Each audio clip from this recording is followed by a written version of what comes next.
Christ. I got to tell you, when I was a kid, I remember a priest reading this and the line where he said, "Who would give their son a stone when he asked for bread?" And I always pictured there might have been a guy, right, who was like, but the Bible doesn't tell us that.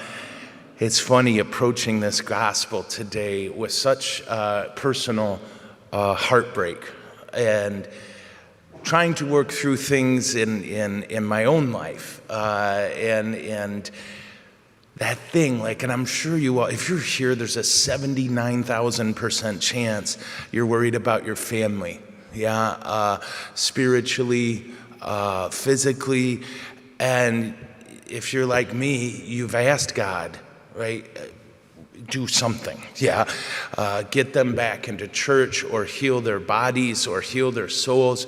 And if you're like me, you have driven Jesus nuts, asking him, please. And you're praying because it hasn't happened yet.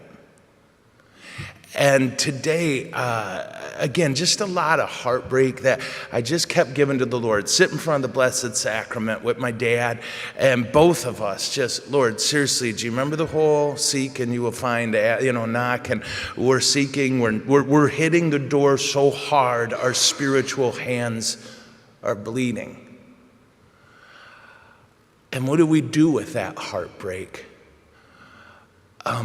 I think we only really have two choices.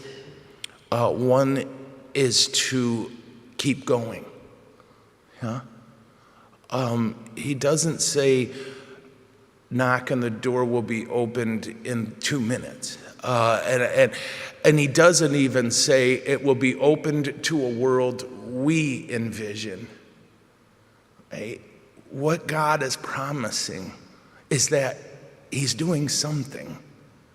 And we might not know what, but we have to trust that or give up. And I don't know about you, I'm not about to give up.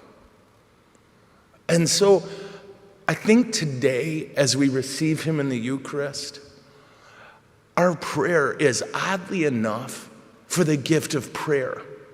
That even as we sit here praying, even as we're praying in our trucks, or, well, you're probably car people, sorry, in your cars or in the church or just fretting around the house, can we trust that's making a difference because God doesn't know how to fail? Can we believe that? That the family members we fret about, our love is very real, but it's a shadow of God's love. It's not even close. And if all of that love in our heart is just a shadow of his, then it's going to be okay. He wants to save them more than we could want anything.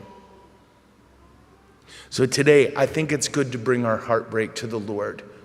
And a promise of two things, that our response to the heartbreak is going to be fine. I'll just keep going. Lord, I will drive you nuts.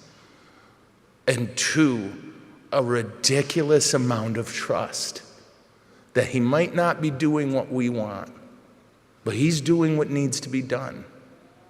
And that if this can turn into Easter Sunday, then anything's possible. Amen? Okay.